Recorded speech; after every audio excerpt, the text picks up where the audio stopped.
This is the Busy Musician Bootcamp class, and we're going to be talking about some smart strategies for managing your time, setting goals in your music that you're actually going to accomplish, and how to actually make money with your music by maximizing your time and your talent. You're going to want to take notes for this. We're going to be doing some exercises. We're going to be doing some brainstorming. We're actually going to do some work in this class. And so you're going to leave with like a template of what you're going to be doing in the next 90 days in your music career and with your goals. So seriously, go get a pen right now. So this is the Busy Musician Bootcamp, guys. We're talking about smart strategies for managing your time, setting goals in your music that you're actually going to accomplish like in the next 90 days, and making money with your music. We're going to talk about the 98% of musicians versus the 2%. There's a huge difference between what 98% of musicians are doing right now in the industry versus the very small 2%ers and what they're doing to succeed right now in the new music industry. And believe it or not, it's a combination of two things. One, they're using some smart strategies, which I'm about to talk to you about. And the other thing is they have some personal habits that they're doing.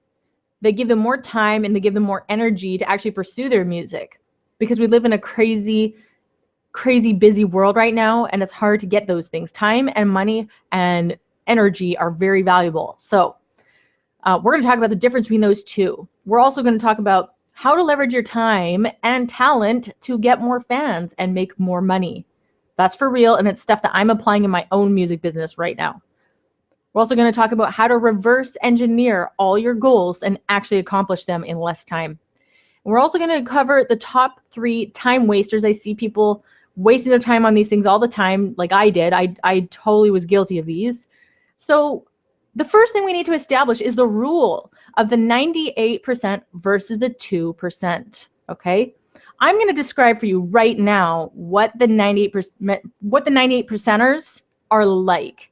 Now, some of us are going to have, you're going to recognize yourself in a couple of these, like I did too. But you're going to make a decision after this fact what you're going to be like, okay? A 98% or a 2%er. The 98% musician believes it's wrong to strive for success or that money is evil. You know what? Money is not evil. Money solves a lot of problems, actually. It's the worship, it's the love of money that is evil, not money itself. Money is just a tool. And wanting to strive for success and be able to pay your rent and eat as an artist is not evil. The next thing is the 98% musician doesn't want to look at the business side of the industry. They only want to focus on the music. The 98% musician doesn't want to use the left side of his or her brain. It's sad. Okay, the 98% musician doesn't want to use things like logic or reasoning. They hate numbers and they don't manage money well, okay? The 98%er hates the idea of selling music. The word selling they're like allergic to that word. They can't handle the idea of selling their music. Guess what? All selling is solving somebody's problem. You're solving a problem that they want solved, and you're helping them get what they're asking for. Music solves somebody's problem. That's all it is. And you're giving them what they're already looking for. The 98% musician has no concept of time, and they always show up late. They only practice music when he or she feels like it, despite having deadlines and goals. The 98% musician gauges their musical work 100% through reactions on social media. The 98% musician has a big ego and they can't handle constructive criticism. They don't understand how to leverage their time, their money, or talent. The 98% musician believes that all you need is good music and that success should somehow magically happen all on its own. The 98% musician doesn't understand that in order to increase one's income, you must increase your skill and your value in the marketplace, which means investing in yourself through education. In no other sector, in no other business, do people expect to increase their skill and value in the marketplace except through education. Musicians somehow, they have no problem dropping 5, 10 grand, 20 in the studio, but when it comes to investing in themselves and their skill, They get all feathers ruffled and in a huffy puffy, whatever, when it comes to investing in themselves and education. They'll spend so much money on their album and then they won't be able to sell their album because they have no idea what they're doing. How stupid is that? That's the 98%er. I'm just going to tell you like it is. The 2% musician engages both the left and right side of their brain. They know that creativity and logic and reason work together. In fact, you can't even play a song without doing some math. There's math in music. The 2%er practices and writes music based on their goals and their season in life. They schedule it in. I do not write music every single day of my life. There's no way. I have seasons. I know when I'm in a season of writing and I know when I'm not. I am deliberate about it. I say, now I'm going to start writing. I'm going to take something else off my plate. I schedule it in. That's how you got to do it. The 2%er musician is punctual and they value other people's time. The 2%er musician derives their satisfaction and their musical worth through the finished product itself, not from social media. Because if that was the case, we'd all, run in our beds and hide under the covers because we'd be devastated by some troll, right? Too many people on the internet with verbal diarrhea. That's just the way it is. The 2% musician understands that even if it's a side hobby, music is still a vocation and a calling that they're meant to pursue. Doesn't even matter if it's full-time or not, okay? It's in your blood. You're supposed to be doing that. The 2% musician understands and embraces the fact that music is a form of work. And if there's a demand for that product, so you got to be good, it can result in an exchange of value, CD sales. The 2% musician understands that it's a good thing to be paid for your work. They're not intimidated by learning the business side.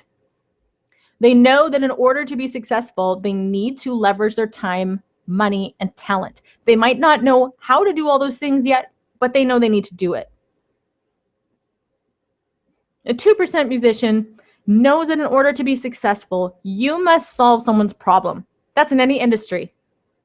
Good music solves someone's problem. Good music has the ability to literally change how we think and feel about the world in a second. This solves someone's problem. Your music that you've written solves somebody's problem. That is how you become successful.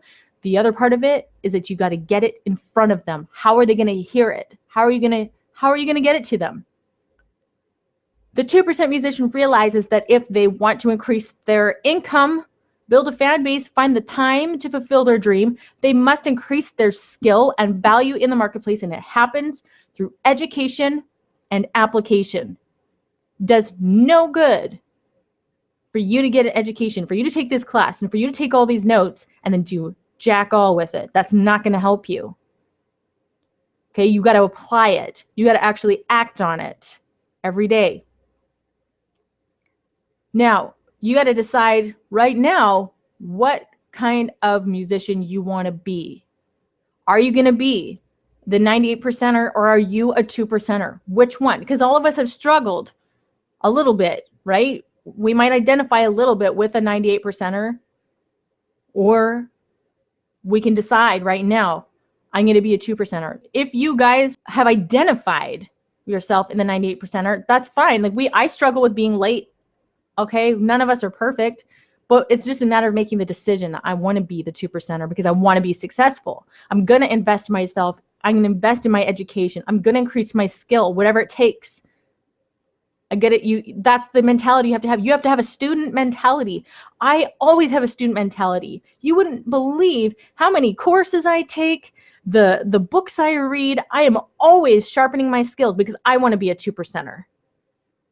I want to be a 2%er too. So it's seriously about changing your mentality and deciding I'm going to increase my skill, whatever it takes, I'm going to do it. That's how you're going to get your music out there. That's how you're going to succeed. That's what 2%ers do. All right. The first thing we're going to attack is we're going to decide on what your big 90-day goal is going to be. We're going to decide on one, okay? And then we're going to reverse engineer how we're going to accomplish all of this. Before we get into all of that though. We're going to be doing some brainstorming. I hope you've got your pen or pencil in your hand right now. Okay, there's going to be some things you need to keep in mind. So here is a very popular acronym for setting achievable goals, and this applies beautifully to music, okay? It's called SMART goals. You may have heard of that, where it's specific, measurable, attainable, it's relevant, and it's time-based. And I'm going to show you exactly how this applies wonderfully for you as a musician. Before we get lost in writing a whole bunch of goals down all of a sudden, I want you to do something right now. You're going to pick an overarching theme for your next 90 days. Okay, your theme is going to determine that one big goal you pick, and it's going to determine the smaller actions that we take after that. We're going to get into how you find the time and energy later on. First, pick a theme for your next 90 days. I wrote a few points down just for, brainstorming, get your brain juices flowing, okay? So maybe your theme is going to be education. You're going to commit in 90 days to learning some new skills. They're going to help you get to the next level in your music. Maybe you don't know anything about marketing. Maybe you don't know anything about, maybe you just need to, dive into songwriting skills or whatever. Maybe your theme is going to be building your fan base, fan building. And you've got to learn what you need to learn in order to, say, build your email list. How many of you have a good email list? How many of you don't have any email list right now? Because I'm going to tell you right now, if you don't have an email list, you're missing it big time. I'll talk to you more about that later. If it's building a fan base, it'd be building your email list, finding your super fans and building relationships with those super fans. But, I like that comment someone just said, education should be first for everyone. I mean, unless you're, say, in a songwriting, but in a songwriting season. But I agree with that because really, you got to know what you're doing on most of these things. Another theme could just be creating. All you're doing is writing and creating music. You're not going to focus on anything else except just getting into the groove of writing every single day, that kind of thing, okay? All right, let's go into the S, which is specific. So you need to state exactly what you want to achieve in the next 90 days. By the way, did all of you write down a theme? Like, if you know what it is, write that down. Don't just write it in the chat. Write it down on a piece of paper. This is for you. It's not for me. By the time we leave this workshop, you need to have yourself a nice little rough draft of what your next 90 days is going to be like. Okay. So you've got your theme. Now you're going to pick your big goal. So, if my goal was to have an EP, I was going to say I want to release an EP in 90 days. That means I got to have 10 new songs. So my big goal is write 10 new songs or release the new album or gain 5,000 new targeted fans on Facebook or something like that, okay? It's got to be specific. I'm going to give you a second here to write this down. You've got to write down something. So again, if let's say you want to release an EP in the next 90 days, the end result is going to be either a physical CD in your hand or it's like the digital launch of your EP on your website, something like that. Measurable. Establish clear definitions to help you measure if you're reaching your goal. These are going to be your milestones, okay? So we've got to have a yardstick or something to measure if we're even on track to achieving our goal. So what we're going to do is we're going to take that end result that you want, say it's like to release an EP or something, and we're going to reverse engineer that into smaller steps to get you there. So what would come before an EP release? Well, a lot of smaller things would be mixing, mastering, cover art, CD duplication. There's the recording itself. And of course, you need all the songs to be ready to go before you even start that process. So it's got to be something measurable. Okay. Another example would be, say your goal is to get 2,500 new fans on Facebook, and you're just going to divide this up. So 2,500 fans in 90 days. So the way I would do that is divide 90 days. That's 3 months, right? So I divide 2,500 new fans by 3 months. That's 833 fans per month. And divide that by 4 weeks in a month. And that would be 208 fans per week. And then 208 fans divided into 7 days a week. That's my daily target for the day. I shooting for 29 new fans per day. That's my daily goal. Now that might seem like a crazy number to you. So I just used a random number, but pick whatever you think is going to be realistic for you. You want to do something challenging, but not so far out of reach. Okay. So don't pick 100,000 or something.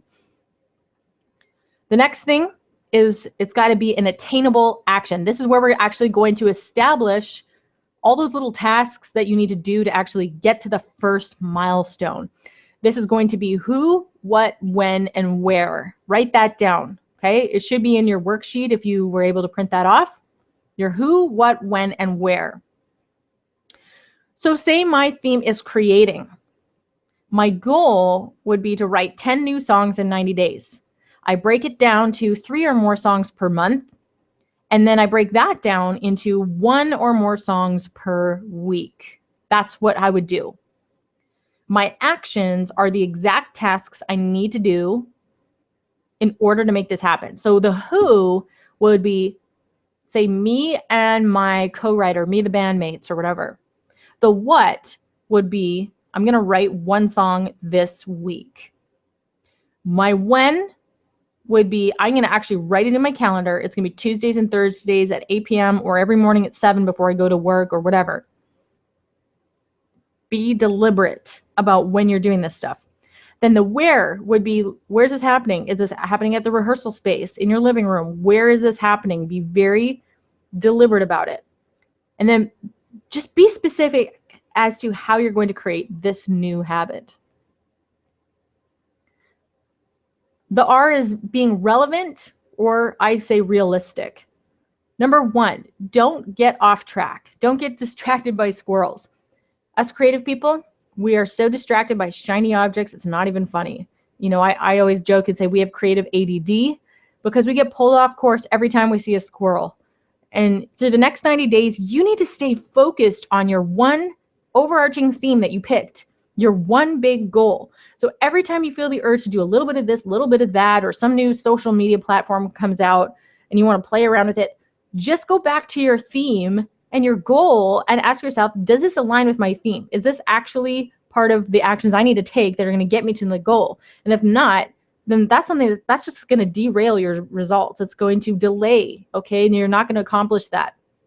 And the second thing is, a lot of us have a tendency to get super excited and we're gonna shoot for these huge things, but you're just going to disappoint yourself. That's going to lead to failure. So the best thing you can do is pick goals and tasks that are going to be easier for you to do. Because then as you get further into your 90 days, you might actually hit some of those goals like way faster than you even realize. And then you can set bigger goals. So don't make your goal to get 100,000 likes on Facebook, okay? Pick 1,000 or 2,500, something like that. Make sure you're being realistic. And we touched briefly on the concept of why it's important for musicians to give themselves constraints like dates and deadlines and all that. As much as we hate it, we need that structure in order to free up our creativity, contrary to how it feels. Because working within a constraint actually gives us an ability to focus in a way we can without it. Did you ever hear about this study? I always thought this was interesting. A study was done with school-age kids to see what would happen if they removed all the fences on a playground. And it was based on the theory that constraints like fences take away creativity and that kids won't explore and be creative to their full capacity because that fence was there. So they removed the fence. And to the surprise of everyone, the kids did not explore. They did not become more creative at all. And they did not experience more freedom. And in fact, instead, they all congregated near the doorway of the school. And so having no constraints completely stifled their freedom and creativity. Something about having boundaries gives permission to the mind to explore everywhere within that boundary or that time frame or whatever it is. I truly believe that this applies so beautifully to the musician. It's so much more true for the musician. Giving ourselves boundaries, time constraints, themes, goals, and deadlines, that's going to free our creativity to really explode in new ways you didn't even know was possible. And so with that said, the 90 days is a perfect time frame to truly accomplish something big, okay? And we're going to break it down into the 3 monthly milestones, okay? It's 90 days, 30-day milestones, and 2-week sprints. Your sprints are where you accomplish the little actions and the little attainable tasks that are going to get you to the next milestone. So it's a total of 12 weeks or the 90 days, okay? So if you've been brainstorming, you've been writing all this down, you're going to have a first rough draft of what your 90 days is going to look like and what you will accomplish in the next few months here. So, and you should really work on this and flesh it out after this class. I mean, you're going to have a rough draft, but you're going to spend more time on this and really flesh it out.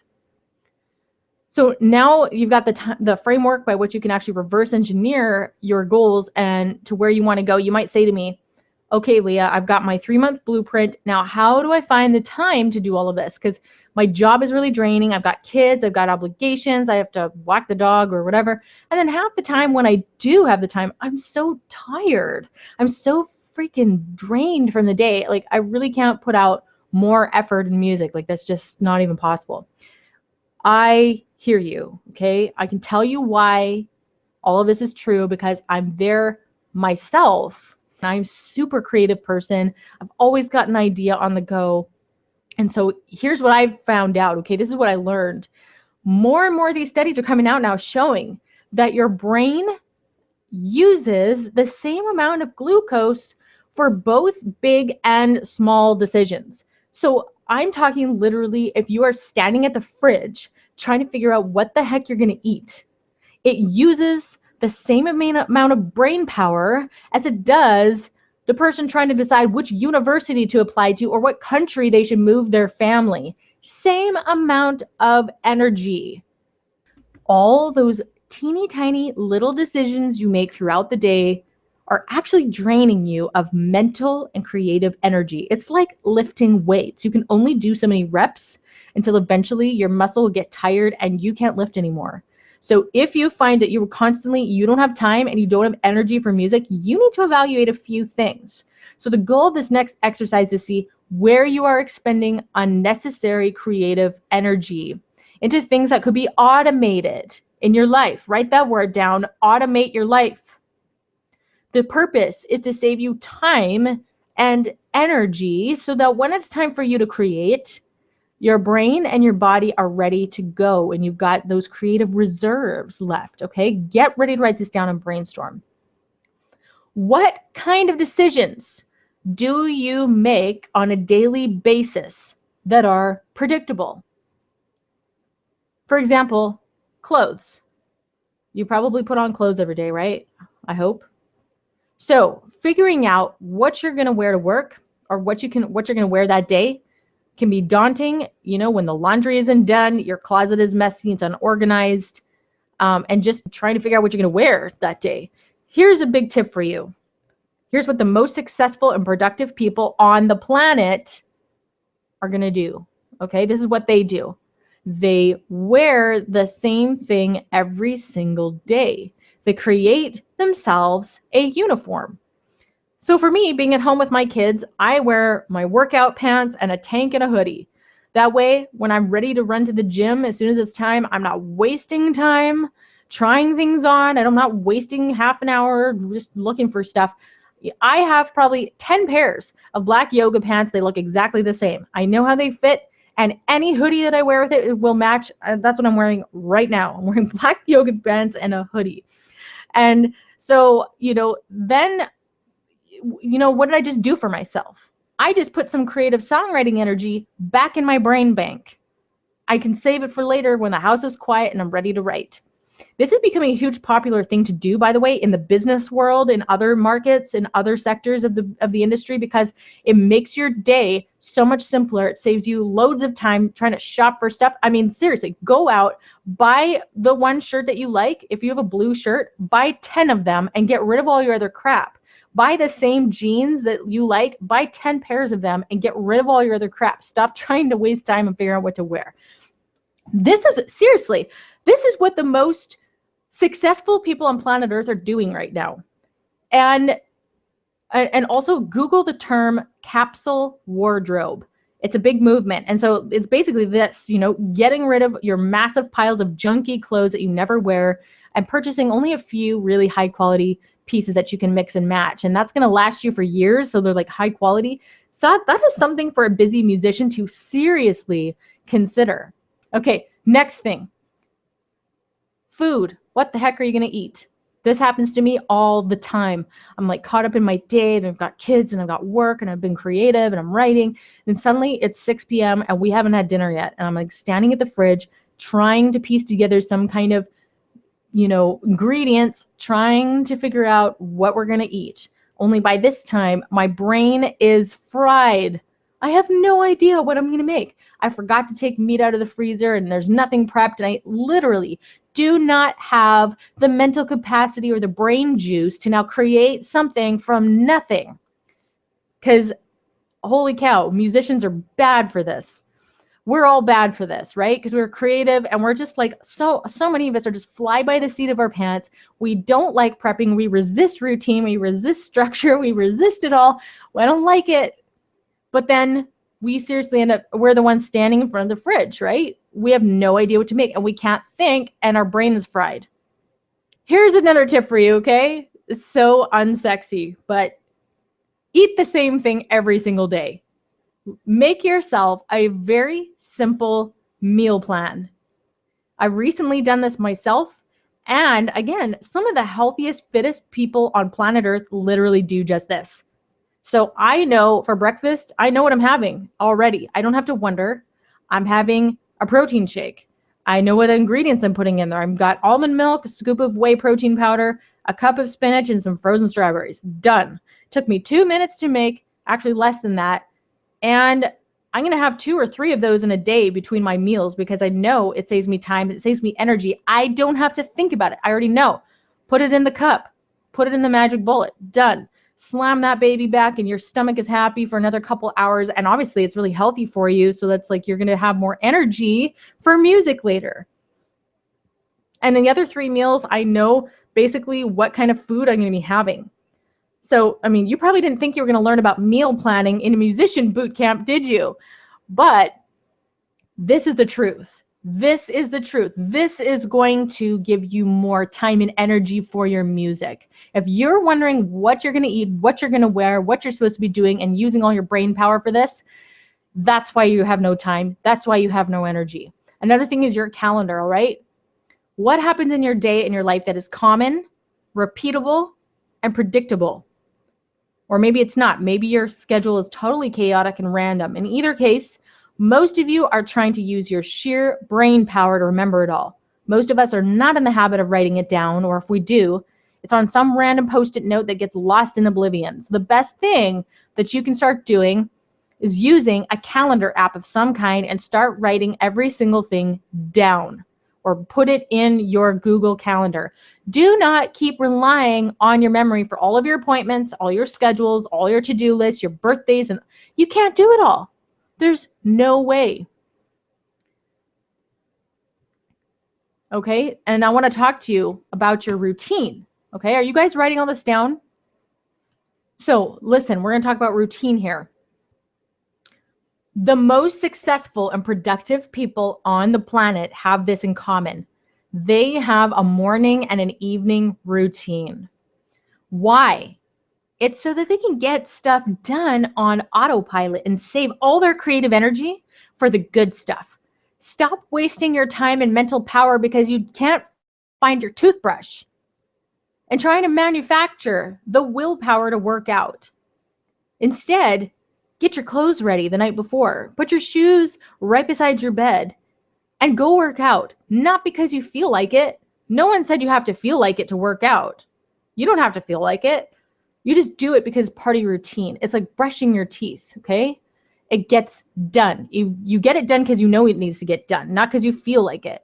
And when you add up many, many days in a row of you doing what needs to get done, that's how you're going to kill it in the music industry. Okay, I think I might be the only person out there equating brushing your teeth with making it in the music industry. But this is true, folks, because it works for virtually every other business, every other industry on the planet. The music business is no different. It comes down to your daily habits that create success. And It takes a while to get into these habits, but once you do, your productivity in your music life is going to go through the roof. That's how I'm doing this with 5 children. That's how I'm doing it, okay? It's because you got to have your crap together. You just do.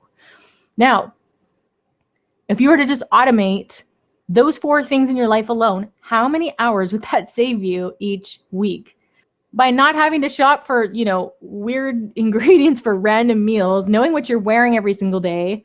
By the way, if you create a meal plan for your whole family, they're all going to benefit from it too. Don't just do it for you, do it for everybody. Knowing what you're doing every day, knowing ahead of time what you need to get done in the week and what's going on without completely losing your mind, without your brain exploding. How many hours is that going to save you? It's going to save you a ton of time. How much more energy are you going to have to actually put into your music? That's the whole point here.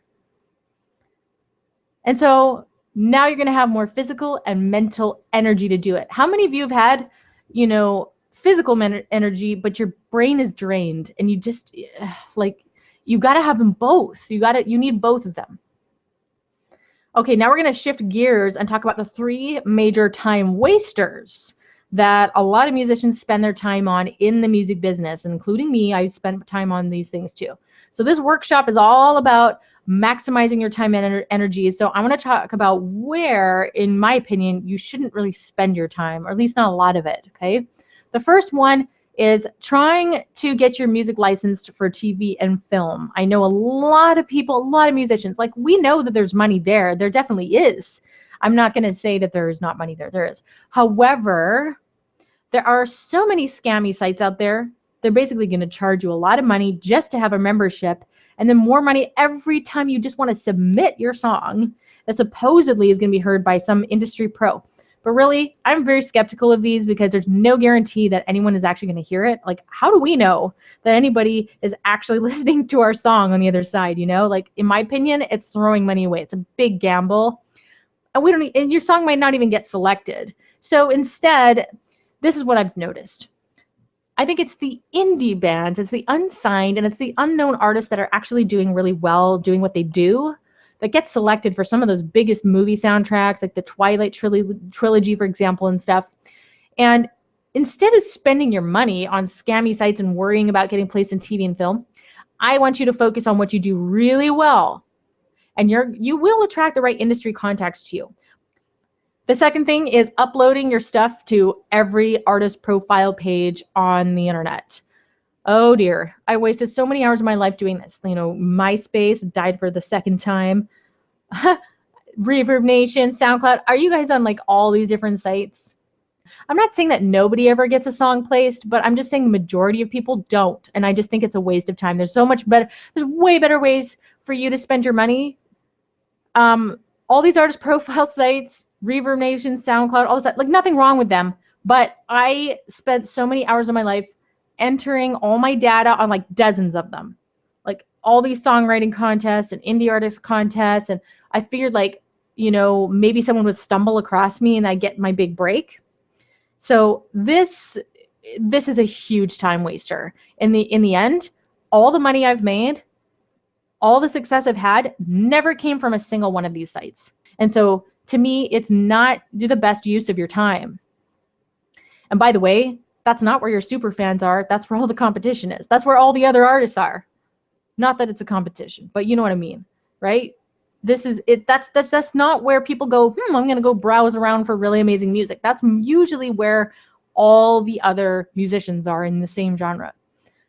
And the third one, I think college radio station and I think internet radio, totally different ballgame. Yeah, I'm a big fan of those. The third thing is trying to be on every single social media platform out there. I mean, there's too many to even keep up with, right? Snapchat and Periscope, all these new ones, it's overwhelming, right? And it's which one should I even be on?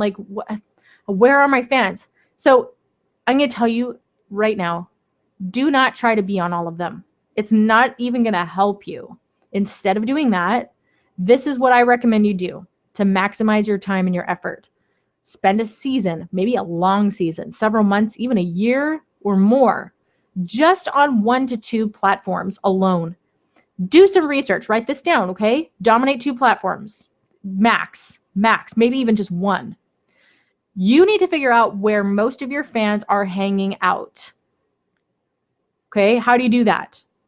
Well, you need to ask, where are you finding your newest favorite bands? Because likely the other people in your genre are doing the same thing. So it really depends on your target audience, but they're definitely congregating more on certain platforms over others. For some people, their fans are Twitter. I'm not on Twitter hardly ever, really. I spend all my time on Facebook. That's where I am, and I'll be doing more on YouTube this coming year. But for other people, their fans might maybe like the indie scene, maybe there's a lot more people in like Instagram or something, okay? You need to do some research. Pick two. So I'm just telling you, you don't need to waste your time. This is about maximizing your time, and I'm telling you right now, stop wasting your time on 15 different platforms, okay? Don't be a jack of all trades when it comes to social media. It's better to be really good at a few things and mediocre at a lot of things. And so just because you're everywhere, it doesn't mean anybody's going to hear you. And the same goes with your music. Just because you put your music out on iTunes and SoundCloud and everywhere doesn't mean a single person will hear your music. That's not how it works. That's part of it, but that's not all of it. You're missing a huge piece of the puzzle, okay? Now, I'm going to shift our focus right now to where we should spend our time so we can get those brand new fans and increase our income and have like major success online, okay? So now I just saved you chunks of your life that you wouldn't otherwise get back. I'm going to show you very quickly where you should be spending your time and energy in order to truly stand out in the new music industry and actually make a living as an independent musician. Does that sound good? By the way, these are things I'm currently doing in my own music business that get me results like on a daily basis. Okay, this is how I'm still bringing in thousands of dollars, even though my last album release was over a year ago. Over a year ago, my paycheck last Monday, just from TuneCore, just my digital sales was $2,000. That's my weekly paycheck. Now it goes up and down a lot, but that is a year after my last album release, and I'm doing all of that through these strategies I'm about to share with you right now. So I'm going to let you in on a little secret. Actually, it's a massive secret because it's been getting me these massive results in my music business. And it's literally what has gotten to me to where I'm at right now and today. That's why it's my secret sauce, okay? Pay attention, guys. I'm going to tell you something that nobody else is going to tell you. I don't think I've ever heard anybody say this, okay? Stop trying to build your fan base organically. What do I mean by that? I'm not talking about buying fake likes. Not talking about that. Don't ever do that. That will completely shoot you in the foot, okay? If you buy fake likes and fake followers, all that will do is, that's just for vanity, for one. And second of all, those fake people are not going to interact with your posts. And therefore, Facebook will know that, oh, they have 50,000 likes, but only 200 actually interact with them. Therefore, we're not going to show what they do in the newsfeed because clearly it's not interesting. So that is a very bad idea. Okay, so what I mean is that, the organic way that people typically think of is, putting your music out on the internet. They do iTunes and SoundCloud, all this stuff. They play bazillions of live shows over decades. And they try to build their fan base slowly, like locally, right? They try to get a local following and get, do a little social media and all that. That's what I'm talking about. You could do that organically on its own. All right. But that is going to take way too long for you to actually make a sustainable income as a musician. Okay. Way too long. We're talking about maximizing your time and getting more bang for your buck here. That's just going to take too long. And even then, it's not a very efficient use of your time and your energy because it ends up being a very expensive hobby. Playing music actually costs you money. If you've come to one of my other classes, I show you that it actually costs you money. You lose money to play live these days. It didn't used to be like that, but that's how it is now. And so because of the amount of time and money and energy you have to put into playing live, you're going to get very little ROI on it. Now, I'm not saying don't play live. I just think it's the icing on the cake. I don't think that that's going to be your bread and butter. That's not the way things are going right now in the new music industry, okay? So let me just teach you what I'm doing instead and what other savvy musicians are doing. This is what anyone in any business, by the way, who is successful is doing right now today. Most independent musicians are completely oblivious to this strategy. So what if there's a way that you could just cut the crap and actually get your music in front of diehard superfans who will buy your music the very same day they discover you? These are fans who would be all over what you do, except they don't even know you exist yet. They don't even know you're there. What if I told you you could find out exactly who they are, where they are, and you could get not only your music in front of them, but also a way to collect their email addresses so that you can actually build a real fan base that you can personally contact and market to? Did you know that building an email list is the most important thing you could be doing right now? Email is digital real estate. Write that baby down. Email is currency. It's gold right now. You could spend all this time building up a social media platform only for it to die like MySpace and no way to contact all those people. You could get hacked and you would lose your entire fan base. Okay? This is the number one thing you need to be doing. Whew, that's golden. Write that down. Here's the thing, okay? Most musicians don't think this through. They think that if you build it, they will come. If they put their music out there, they're going to get fans somehow, magically. I'm telling you, you need fans first.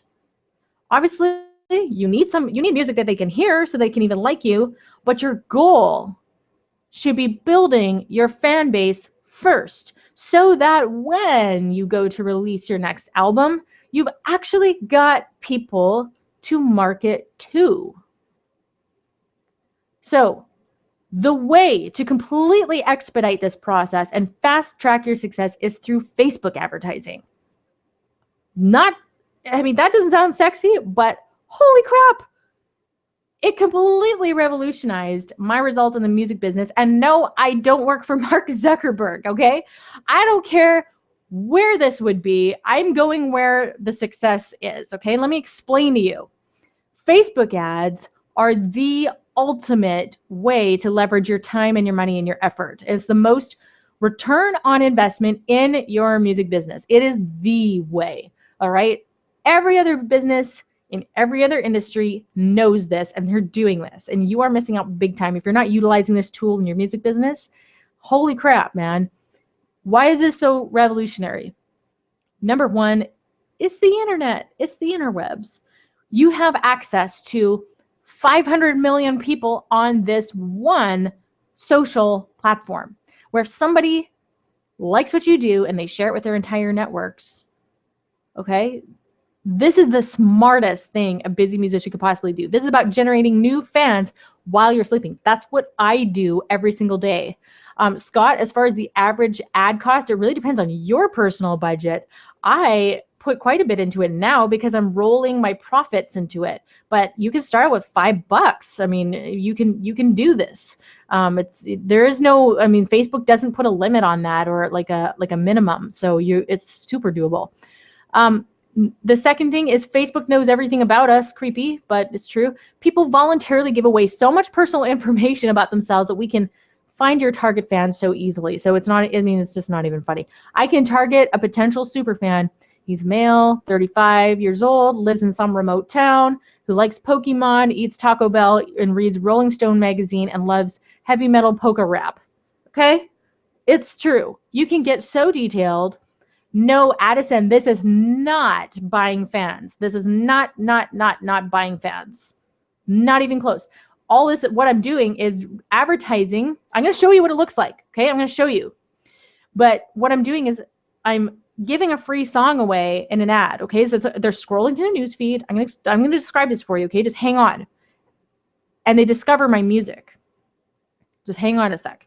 So from the perspective of a musician and a fan, this is a match made in heaven, okay? Your super fan is already looking for amazing music, but right now, they don't even know you exist, okay? They wish they could find you. They would buy all your CDs if they knew you were there, but they don't know about you yet, okay? Then boom, okay, here it is, Addison, all right? They're scrolling through their news feed when bam, there you are. You're in the news feed. And then it's like the clouds of heaven just opened up and they see something there about a free song, and they click on it and they go somewhere and they enter in their email and wham, They get an email from you and it's all personalized and they got their free download. And then here is the magic part, okay? They listen to what you got. They love it. They see a link where they can go buy that and they go buy that. This, I mean, I can't even, it's genius, okay? This is revolutionary. This has been happening to me every freaking day. I have an inbox right now filled with probably 50 emails from this week I haven't even read from all these new super fans that have come in from my ad, okay? Here, I'm going to show you right now what it looks like. Here's an ad I just started running just about over a month ago. Here's me. Here's my ad. They're scrolling through the feed, so it looks like a regular post. And you'll notice I reached almost 200,000 people.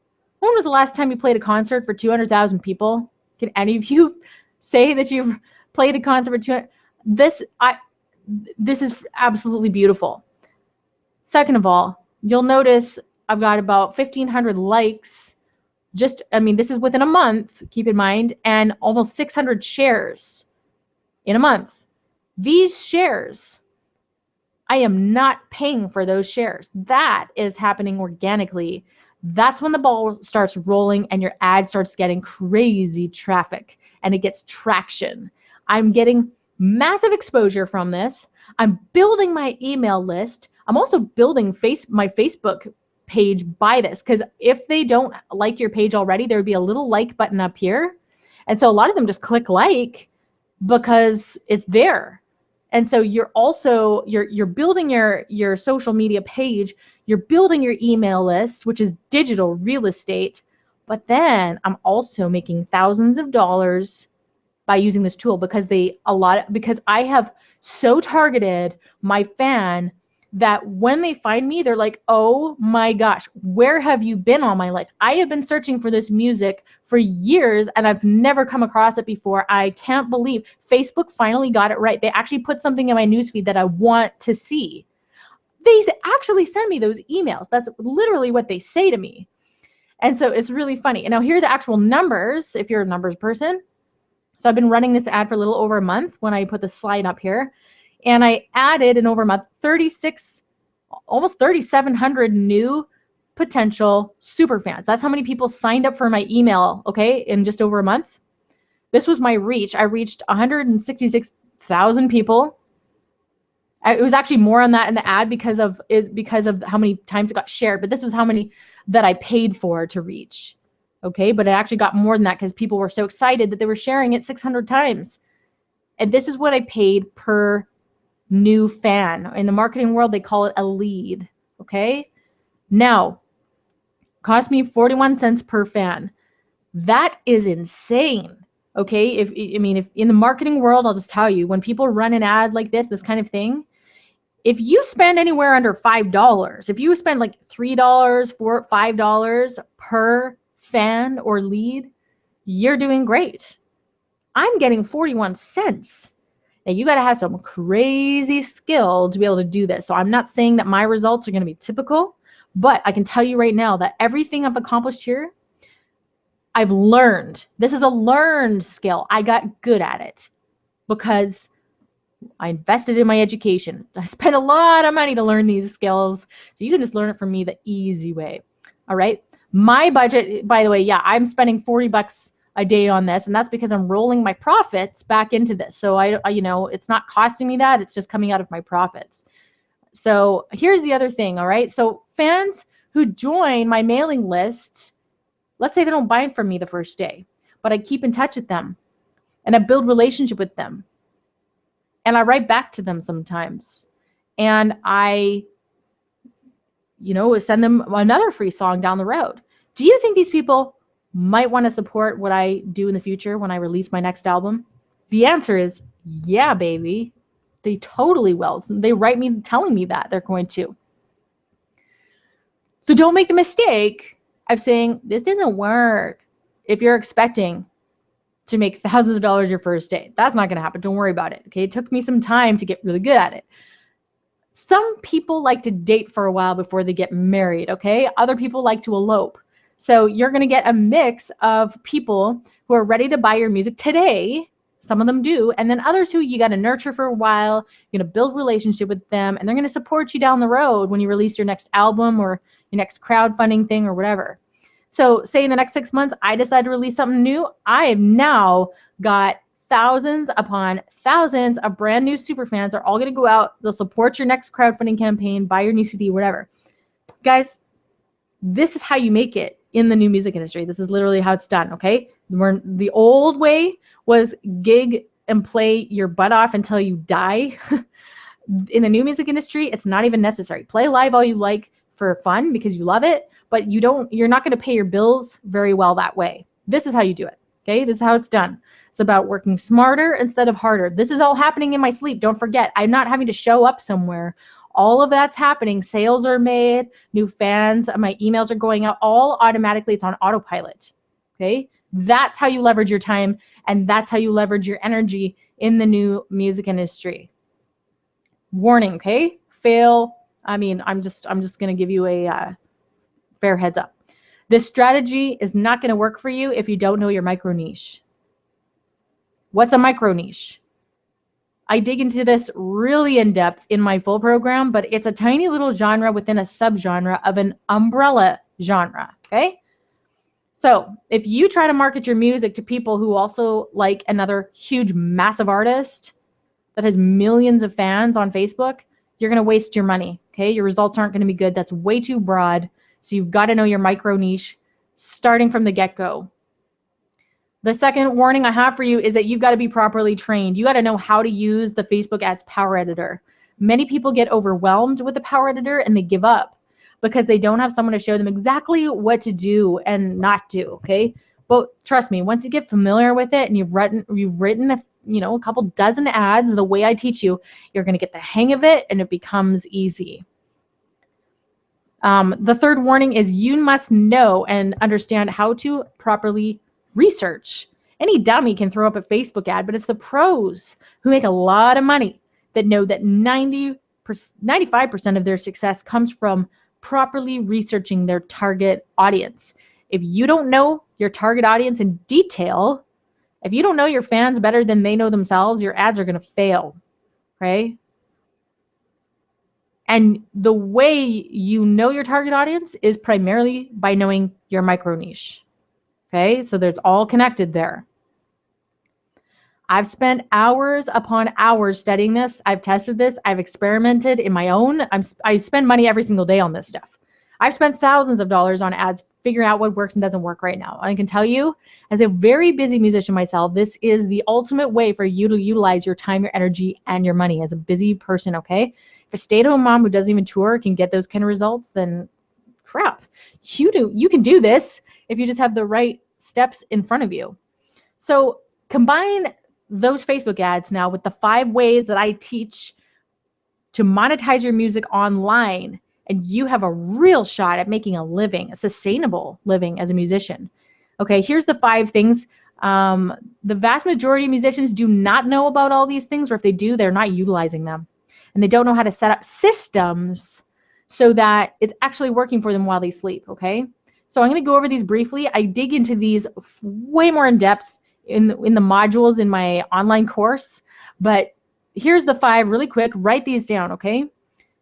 Selling physical merchandise. I do this strictly online because I don't play shows right now. Digital music and products. So when I say products, it's not constricted to just your music. It could be other digital things related to it, like sheet music, loops and different things. Your publishing royalties, your knowledge and your experience. A lot of artists are now giving online Skype lessons, all kinds of stuff, guitar lessons, all of that online. I'm sharing my knowledge with you right now. And also virtual fan clubs, okay? I'm experimenting with this myself at the moment, and it's really been fun, and my fans are loving it, and you can do so much with that. So Google Patreon, Google Bandcamp, there's a variety of different things out there of the way that fans can support you. Now, I teach that you should utilize all 5 of these things, Okay. So remember that 30 grand I made last year in royalties? Well, that was just one. That was just number 2 out of the 5 here. That was one of these 5 streams of passive income I made. That was money I made while I was sleeping. And it happened because of how I utilized these Facebook ads to promote all those other things. Aha. Do you see? I promoted all these other things after people have become a super fan and they're now, getting my emails and I'm marketing to them and I'm building relationship with them. So now I have a master plan of how to market my music, grow my super targeted fan base, and I know how to monetize that fan base, okay? So that's the reality of how musicians must think if they want to make it in the new music industry. Okay, the 2% say, yeah, holy crap, I need to be doing this.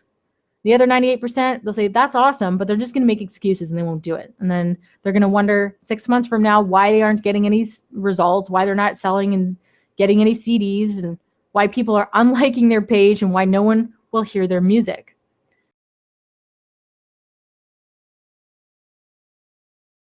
Are we on our own timing for the program, or are there time restraints for each module? Yeah, it's time released. So that, we tested this for a while to make sure that we were actually going to get results for people. It's lifetime access. So once you've gone through it all, you've got lifetime access to all of it, including any new stuff that I add, and I'm adding new things all the time. But it's self-paced, okay? This isn't a coaching program of any kind. I get a lot of requests for that, so I'll consider doing that possibly later in the year. It's got to be really worth it for my time, though. But this is a 6-week program, okay? So it's designed to take you through and give you time to implement. Remember, this is about being a case study, and so that means you need to actually implement it. If you're going to jump all over the place, it won't get you as good as results, because believe me, if you just jumped into Facebook ads without doing the micro niche and without having high quality music and knowing how to launch it, it's not going to work. And then someone would come away saying, "Oh, my Facebook ad didn't work." Well, no, it's because you didn't do everything first. You didn't build that solid foundation. You didn't do the work. And trust me, if you do it, you're going to know what you're doing by the time you get to Facebook ads. And you do need to know what you're doing. So that's why I put it in that order. It's for your benefit. So Annie, you're saying that your old band is more alt rock and that you could do 2 different campaigns. You said I still have a Facebook page for my old band and I have to keep everyone separate from my new band, I guess. I wouldn't, if it's in the same vein, I would honestly make a new Facebook page or conjoin them together, because no, I wouldn't separate them if it's the same umbrella genre. That's just what I would do. It's okay if it's not the same micro niche, because if you're, it's already your art, and if they like your voice, they like your songwriting style, they're probably going to like your other thing that you're doing. Nick, you're asking, is it worth trying to make a high-intensity prog-ish instrumental band in the current scene? Yeah, I think high-intensity prog stuff is really popular. I know a few people who do instrumental stuff. I'm shocked. There's so much instrumental stuff right now that's doing really well. I was actually at the beginning of this workshop, I was playing Lindsey Sterling. That's all instrumental. Jesse Cook, that's all instrumental. There's a bazillion instrumental bands right now that are doing really well. So that's all about having a micro niche. Instrumental music is a micro niche. That's part of it. So yeah, I think if it's good, if you're talented, then yeah, I think that's definitely worth trying. You said, is personal Facebook page a distraction from your music page? If you're talking about using your personal page as what you're using to communicate with your fans, I would not. I teach that you should have a actual Facebook music page, a professional music page. One of the reasons is that you cannot run an ad from a personal page. It has to come from a business page. Plus, why would any artist want to limit themselves to 5,000 people? They're not that much more likely to see your posts. So just build your public page. Make sure it's a public page. Spend all your time there. In fact, and at one point I had some fans on my personal page and I ended up doing a big purge. And I told everybody, I gave them fair warning, hey, I'm moving all of my music contacts to my official page. So if you want to keep up with my music, make sure you follow me there. That's where you can interact with me. And I'm doing, the time has come for me to move all my people, all music related stuff there. And then I put on my personal page, if you were to browse my profile and look at my about, I say there publicly, this is for personal friends and family only. If you want to follow my music stuff, go to this link, and they go to my professional music page. Eventually you're going to want to separate your life a little bit between personal and music, because believe me, when you start getting crazy super fans like I teach you, you're going to get a few crazies. You might get a few stalkers and some people who are very well intentioned, but they have no boundaries. So I would really encourage you to move all your music stuff to a professional music page. I'm super excited about what is possible in the new music industry. There's no flipping way 10, 15 years ago that anybody would have ever heard my music, okay? If it weren't for the internet, even file sharing. I got a lot of new fans from file sharing, believe it or not. And so it just wouldn't have been possible without the new music industry. So this floats my boat. This turns my crank. This is what gets me going, is helping people and educating people about the new music industry. I love teaching. I never thought I would love teaching, but I absolutely love it. All right. Much love. God bless. Have a wonderful evening.